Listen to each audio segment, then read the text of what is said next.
Hi again. Welcome back to the Scandinavian History Podcast with me, Michael Schenkman. Last time, the Hat Party came to power in Stockholm. They wasted no time starting the war of revenge against Russia that they'd been wanting ever since the end of the Great Northern War. Unfortunately, their planning and preparation were incomplete, and instead of regaining territory, Sweden lost yet another chunk of land to Russia. To make matters worse, the Russian Empress Elizabeth demanded that a relative of her heir should be the next king of Sweden. Otherwise, she'd keep all of Finland. Even though the Caps dominated all estates except the burghers in the Riksdag that gathered in 1742, the Hats managed to hold on to power. The Caps were too divided and too associated with the Russian enemy to be able to form a government. But just because they had managed to cling to power, that didn't mean that it was smooth sailing for the Hats. Now they had to convince both the Riksdag and the Swedes more generally to accept the Russian candidate to succeed the disliked Frederick I on the throne. Today, we'll have a look at how they handled this new crisis.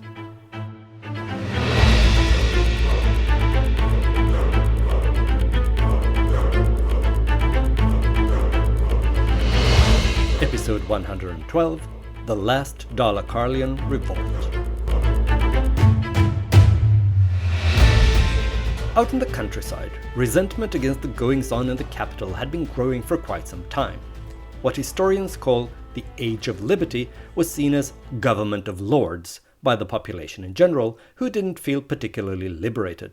For them, royal rule had been replaced with aristocratic rule, and they failed to see what was so great about it. The situation was getting especially heated in Dalarna, the region that had first risen up in support of Gustav Vasa and then against him a bunch of time in episodes 75 and 76. One reason for the widespread discontent in Dalarna was that the Hat government had forbidden the convenient and lucrative cross-border trade between Dalarna and Norway. The crisis deepened when crop failure in 1742 led to starvation, but the government still wouldn't let the locals buy food in Norway. But the final spark that ignited the metaphoric powder keg this time around was the disastrous war against Russia and the news that the Russian Empress would be allowed to handpick Sweden's next king. Instead of some Russian puppet, the peasants in Dalarna went ahead and elected a new heir of their own. They picked the Danish crown prince Frederick, later Frederick V, whom we talked about in episode 106, Piety and Power. Then they decided to march on Stockholm to force the government to A. elect Frederick Crown Prince also of Sweden, and thereby effectively uniting Scandinavia under one crown again, and B. punish the generals responsible for the fiasco in the war against Russia. In May 1742, soldiers from Dalarna who were stationed in Stockholm mutinied, and talk of rebellion spread throughout the provinces in central Sweden.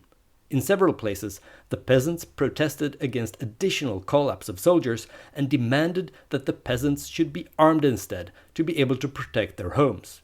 In January 1743, people in a number of parishes blocked fresh recruits from departing. These actions spread, and when the local governor realized he was unable to stop it, he postponed further call-ups of new soldiers.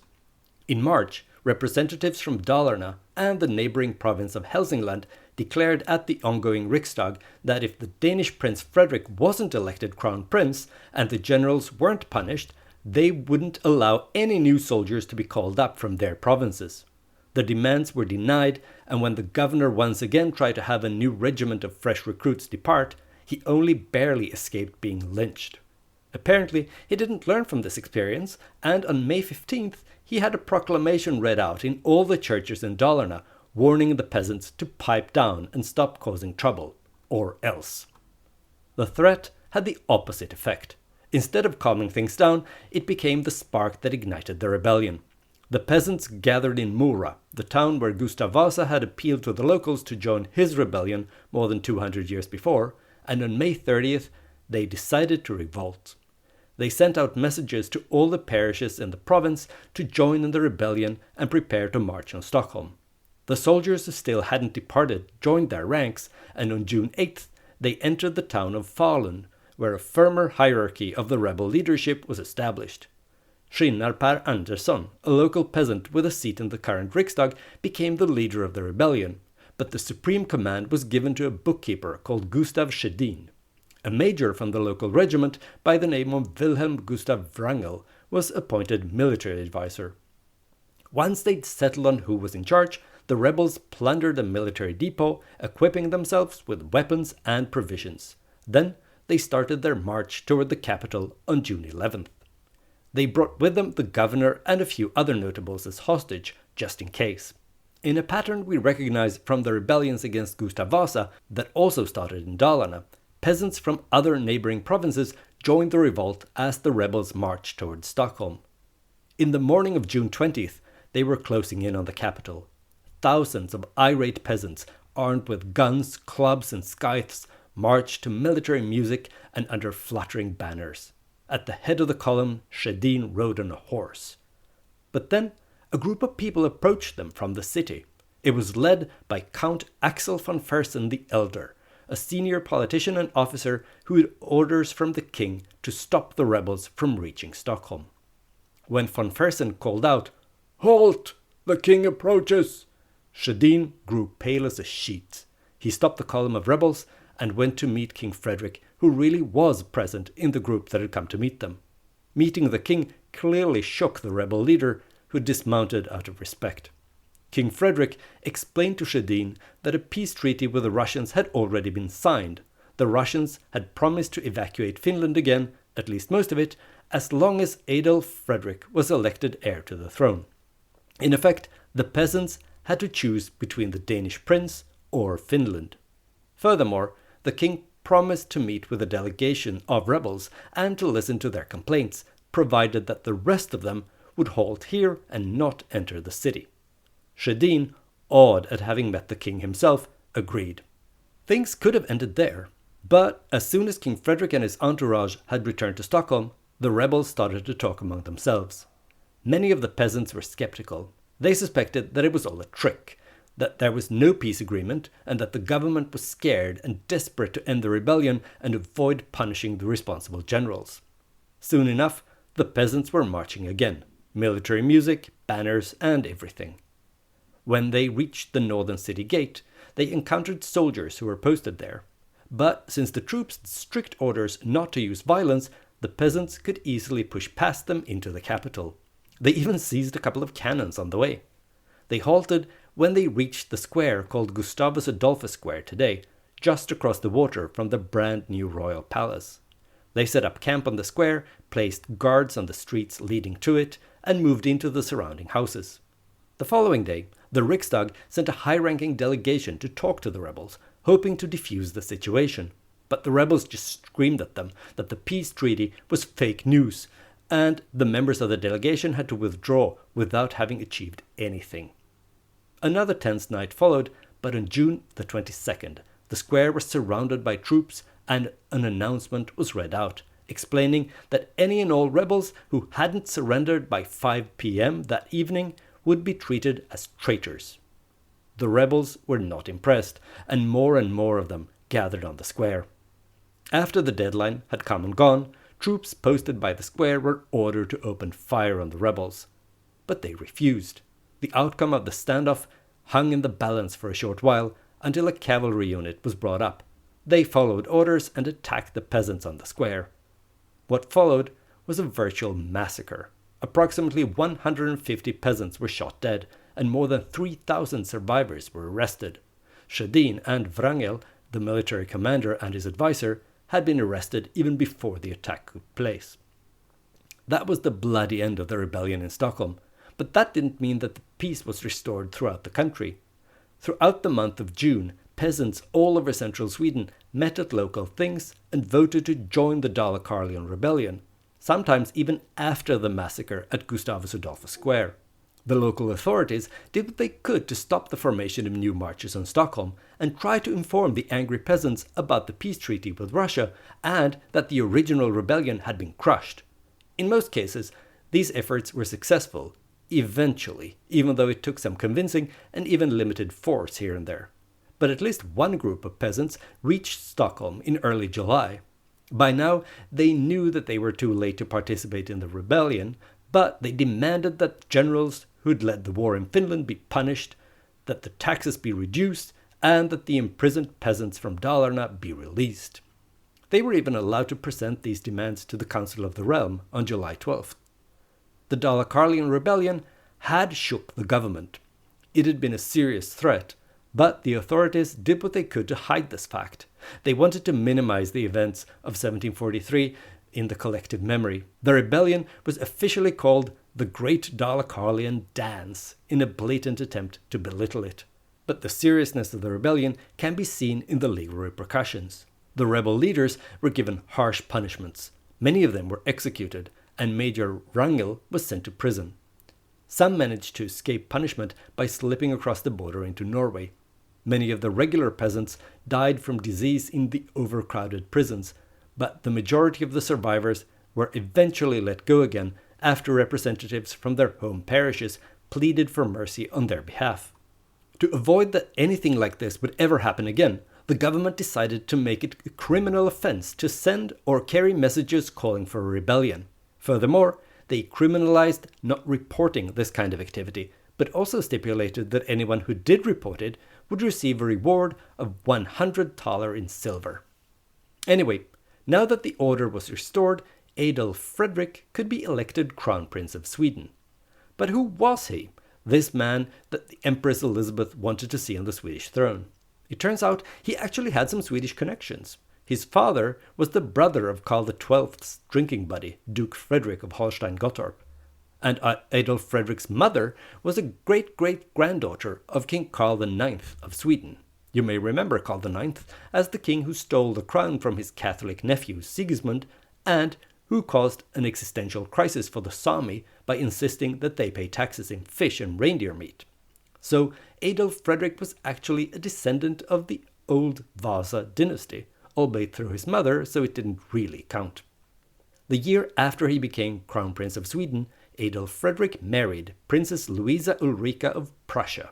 She was the sister of Frederick the Great, and that made the match quite advantageous from a political point of view.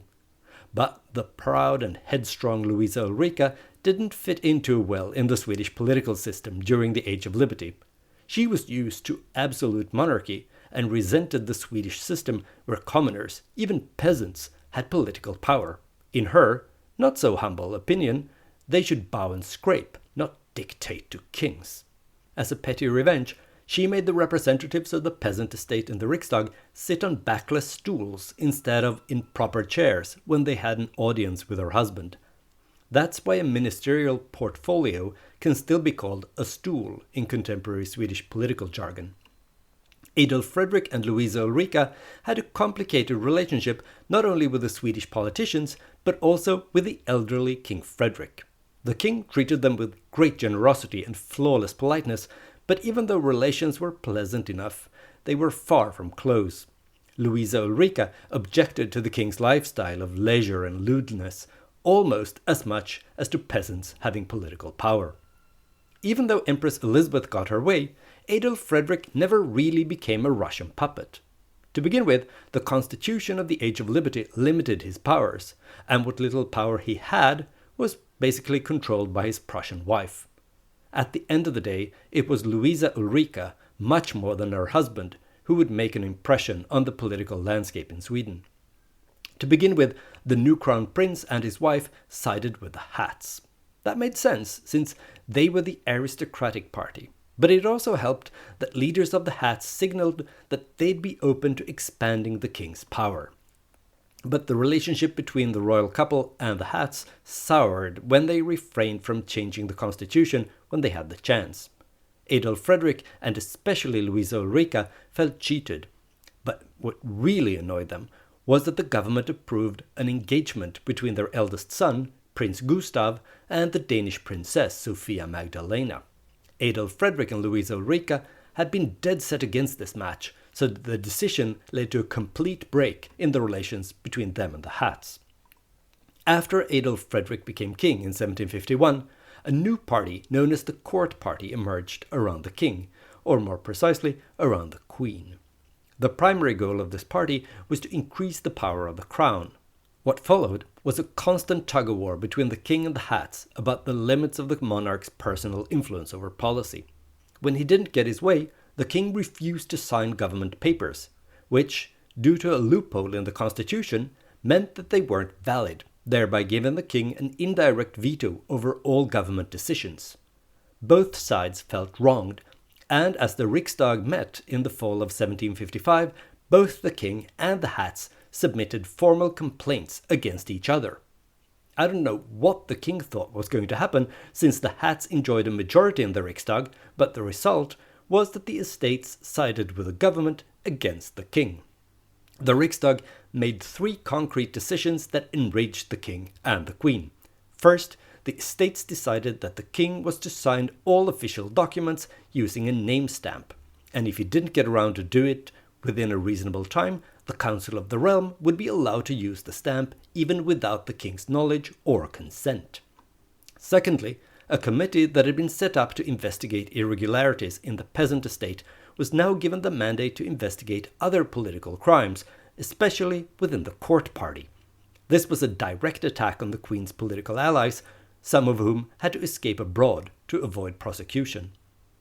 Thirdly, and perhaps most seriously, it was decided that the Crown Prince, Gustav, would get a new tutor. The government feared that the malleable future king was taught all sorts of unhelpful things about the right of monarchs to reign supreme. They wanted to ensure that Gustav would grow up to support the constitution, and preferably the Hat Party. So the new guy in charge of his education was going to be a Hat sympathizer. This was too much for the Queen. This time, the government had gone too far. Something had to be done. She needed to do something. And that something was a coup that would wash away the blemish of parliamentary power and reintroduce royal absolutism, so that her husband would finally be able to rule in the same way her brother, Frederick the Great, did, back home in Berlin. Unfortunately, a coup costs money, and Louisa Ulrika didn't have enough cash lying around to pay for one. She needed a loan. Luckily for her, she had rich relatives who were willing to arrange a loan of 6,000 ducats, provided she put up a security of some sort. So what did Louisa Ulrika do? Well, she pried the diamonds off her crown and sent them to Berlin. But already at this early stage, the coup was almost foiled. One of the Queen's ladies-in-waiting was a Hat sympathizer, and through her the government received a warning that something was afoot. So they demanded that the Queen hand over the crown jewels to be inspected. But through various delaying tactics, Louisa Ulrika managed to postpone the inspection until the end of June, and by then the coup would have taken place. The plan, cooked up between the Queen and a small group of noblemen, was simple. A riot would break out in Stockholm, and the guard regiments stationed in the city would join in. During the chaos, members of the court party would take control over key positions in the capital, arrest the government, and dissolve the Riksdag. A new Riksdag, dominated by loyalists, would then immediately be called in some other city, a safe distance from Stockholm, where royal absolutism would be reintroduced. The 6,000 ducats Louisa Ulrika got from her Prussian family mostly went to bribe soldiers and civilians who would participate in the initial riot. But when you involve that many people in a plan, after all, you need quite a few people to start a riot, there's always a risk that someone talks. And of course, someone did. In this case, it was a drunken officer who asked a soldier if he would be loyal to his king and support him in what was to come. Clearly, the soldier was not, because he sounded the alarm. The same day the coup was supposed to start, the drunken blabbermouth was picked up for questioning. He promptly confessed the whole thing, and more arrests followed. That afternoon, the aristocratic conspirators went to see the Queen, who had left the capital in preparation for the action to come. They informed her about the arrests and urged her to immediately go to Uppsala to get the ball rolling before it was too late. But Louisa Ulrika hesitated, and that doomed the whole thing. When the King and Queen returned to Stockholm that evening, the streets were guarded by volunteers and cannons stood pointing at the royal palace. Adolf Frederick and Louisa Ulrika spent a nervous night at the palace, weighing their options. They considered breaking out of the city with the use of the guard regiment, but the commanders of the guards refused. The coup had definitely failed. In the following days, those conspirators who didn't flee Stockholm were arrested. The king penned a formal letter where he denounced the coup, but the queen tried to intercede on behalf of the prisoners. She was rebuffed. On July 17th, 1756, the conspirators were sentenced to death. A week later, 4 aristocratic conspirators were decapitated. 3 days after that, another 4 met the same fate. The executions were carried out in front of the royal palace because the government wanted the queen to see it all. She didn't, though, because she and the king had decamped for a castle outside Stockholm specifically to avoid witnessing her friends die. Everyone knew the queen had been behind the coup attempt. Some more radical voices in the Riksdag called for the queen to be sent back to Prussia or into exile in some province far away from Stockholm. But in the end, she wasn't punished. At least she wasn't exiled. But on August 4th, the queen was forced to receive a delegation of senior priests, led by the archbishop. They gave her a formal dressing down, reminding her that she had forgotten her duty to God, her husband, and Sweden, and that the blood of the executed conspirators were on her hands. As if that wasn't humiliating enough for the proud Louisa Ulrika, she also had to give a formal reply, where she was forced to thank the prelates for their justified criticism. In addition to the ritual humiliation, the Riksdag also adopted a statement saying that if the king or queen would ever try something like this again, they would lose their crowns. If Queen Louisa Ulrika didn't hate the Hat government enough after all this, she was handed yet another reason the following year, when they declared war on her brother Frederick the Great.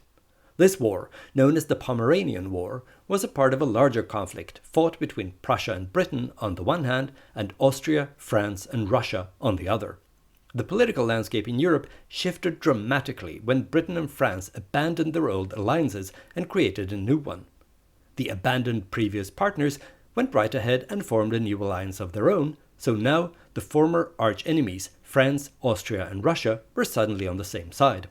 For some reason, the Brits and the Prussians hadn't counted on that happening, and it was especially awkward for Prussia, which was now threatened from 2 directions, and their only ally was a country with a strong fleet, but no army to speak of. To begin with, Sweden wanted to be neutral in this new major war that was brewing on the continent. Hats and caps actually agreed for once. Sweden would sit this one out. But in the fall of 1756, the Austrian Empress Maria Theresia and the Diet of the Holy Roman Empire pointed out that according to the Peace of Westphalia, signed in 1648, after the end of the 30 Years' War, Sweden had promised to act against any and all unmotivated aggression in the Holy Roman Empire. Based on that, Sweden was obligated to declare war on Prussia, or forfeit the special status the country had enjoyed in German politics for 100 years. That was a brilliant piece of goading. The Hats, backed by hefty French bribes, weren't able to let Sweden slip even further in prestige on the European political scene and decided that Sweden would join the war after all. They hoped that Frederick the Great wouldn't be able to defend his kingdom against all these enemies, so it would basically be risk-free to participate. And who knew, Sweden might even be able to reclaim the German territories lost to Prussia in the Great Northern War. Besides, it was yet another excellent way to stick it to that annoying Prussian queen, Louisa Ulrika. In the summer of 1757, 20,000 Swedish soldiers and military equipment was shipped across the Baltic Sea to what was left of Swedish Pomerania. 20,000 may sound like a big force, but the soldiers had been sent off to war without the necessary training or preparations. Even though the weakness of the Swedish army had become painfully obvious during the war against Russia 13 years before, very little had been done to improve the situation. It's like a farce. I mean, if it had been a movie, you'd scoff, saying it was ridiculously exaggerated. The Swedish guns had been produced without sufficient quality control. The mechanism was often too weak to fire, and when it succeeded, the recoil was so strong that it often injured the soldier's shoulder. It caused the Swedish commander in Pomerania to quip that the Swedish soldiers were more afraid of their own fire than the enemy's. And it didn't end there. The bullets that were sent with the army turned out to be the wrong caliber, so they had to be recast. And the steel in the cavalry sabers was so brittle that the blade tended to break. As if that wasn't bad enough, all this faulty equipment had been packed onto the transport ships with no consideration whatsoever for how they would be unpacked in Pomerania. Upon arrival, one regiment might discover that all their tents hadn't arrived with them. Another regiment might realize that all their boots and socks would arrive on another ship, at some other time. Maybe. It went on and on like this, but I think you see the point. Nonetheless, after a few months, the army was finally ready to get going. In mid-September, 3 months after the first soldiers had arrived, the first units set off. The Swedish leadership knew that the army wasn't exactly in great shape, but they assumed that they wouldn't have to fight any major battles, only occupy territory already won by their many and better prepared allies. It didn't take long for this basic assumption to prove mistaken. Frederick the Great didn't go from defeat to defeat, and it soon turned out that as soon as the Swedish army left Swedish Pomerania, it wouldn't take long for the Prussians to chase them back again. Throughout the war, the Swedes made repeated attempts at participating in the fighting, but as soon as the Prussians paid them the slightest attention, they had to retreat to Swedish Pomerania, hoping that the Prussians wouldn't make any serious attempt at throwing them out. The war went on like this for a few years. No gains were made, but tens of thousands of Swedish and Finnish soldiers died. Most of them from disease due to poor living quarters, poor food, and the lack of proper medical care. So in March 1762, the secret committee decided to swallow their pride and ask the Queen to send feelers to her brother to see if he'd be interested in a separate peace between Sweden and Prussia. It must have been a moment of sweet revenge for the Queen when the politicians came crawling, and in the end she agreed to help them. On May 22, 1762, the Swedes and the Prussians signed a peace deal.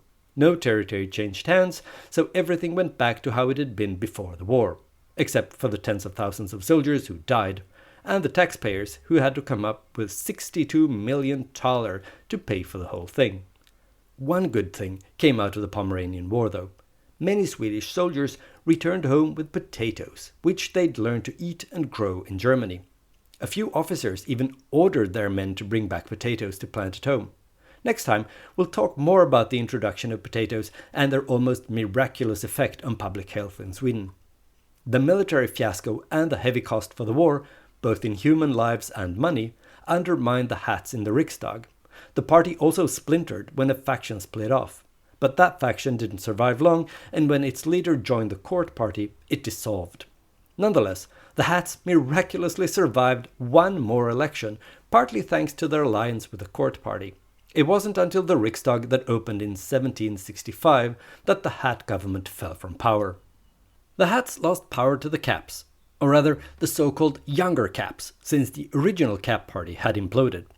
The Younger Caps was primarily a party with a financial platform, and much of their support was based on dissatisfaction with how the Hats wasted public funds on various frivolous projects, both industrial and military, not to mention how they wasted all these funds on their friends and sympathizers instead of the people who deserved them the most. The Younger Caps were also in favor of a general liberalization of society. They wanted to cut back regulations surrounding industry and open up for free trade. They were also in favor of citizens' rights vis-à-vis the crown and freedom of the press.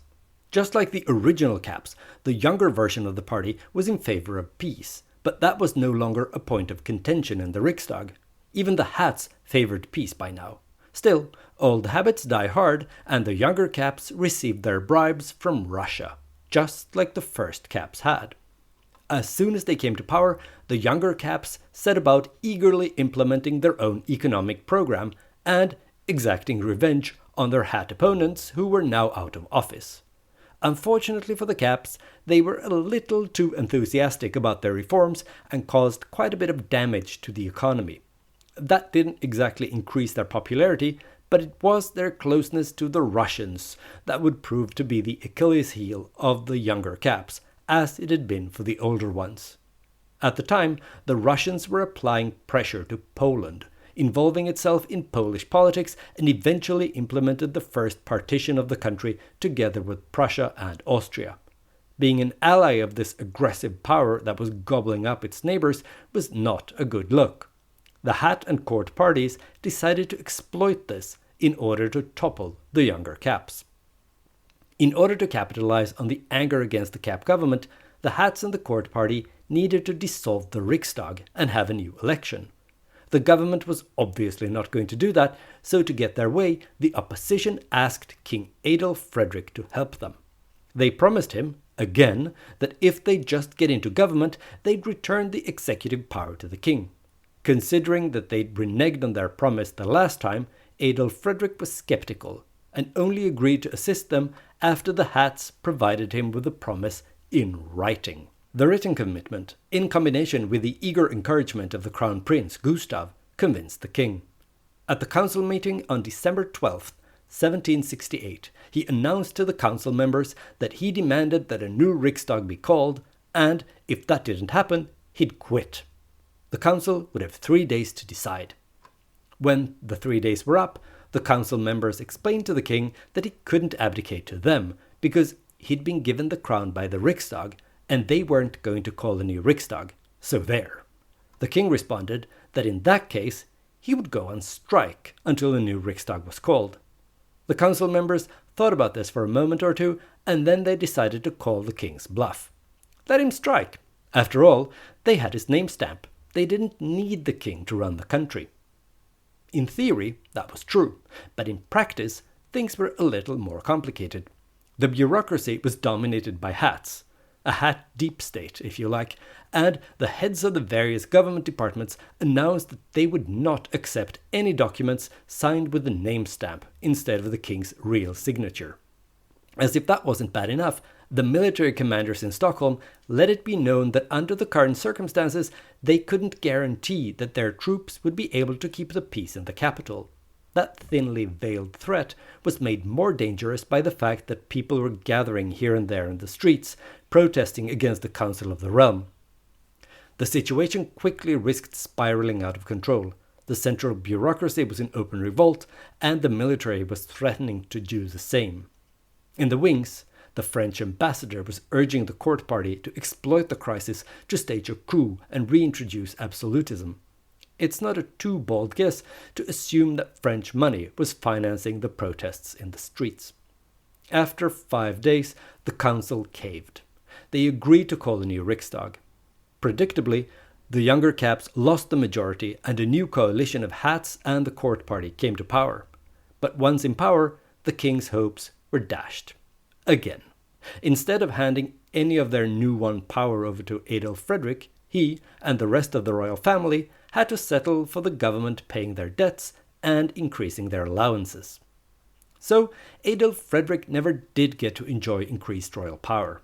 In early 1771, his health was declining, and on February 12th that year, he retired to bed after a light dinner consisting of pickled cabbage, meat with turnips, lobster, caviar, and a traditional Swedish pre-Lent pastry called a semla, all washed down with champagne. Soon thereafter, he complained about stomachache and dizziness. A few hours later, he had a stroke and died. One aristocratic commentator noted that it wasn't the most glorious way to go, rather a priest's death. In the popular imagination, people clung to the fact that Adolf Fredrik had eaten that semla, and to this day it's a popular factoid that the king died from overindulging on these pastries.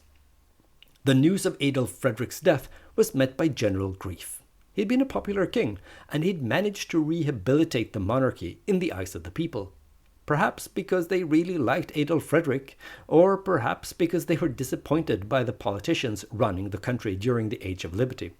Whatever the reason, this was no mean feat, and it would be of importance soon enough when his son Gustav, now Gustav III, would capitalize on that popularity. We'll get back to that in a future episode. Next time, though, we'll look at another aspect of the Age of Liberty, arguably a more positive one than its corrupt, squibbling politicians, catastrophic wars, and useless or embittered royals. I hope you enjoyed this episode of the Scandinavian History Podcast. If you did, please consider leaving a stellar review, or at least 5 stars, on Apple Podcasts or Spotify. This is an excellent way to attract new listeners and to support the show. If you crave more content related to Scandinavian history, I recommend you look up the show on social media. For instance, you can go to facebook.com/Scandinavian History Podcast. Via the Facebook page, you can also send me questions or angry messages about things I've said or not said on the show. If you prefer the social media platform formerly known as Twitter, you can follow me and send me messages at Schenkman. That's SHAINKMAN. And if you've abandoned it in favor of Blue Sky, you can find me there as well. I look forward to hearing from you.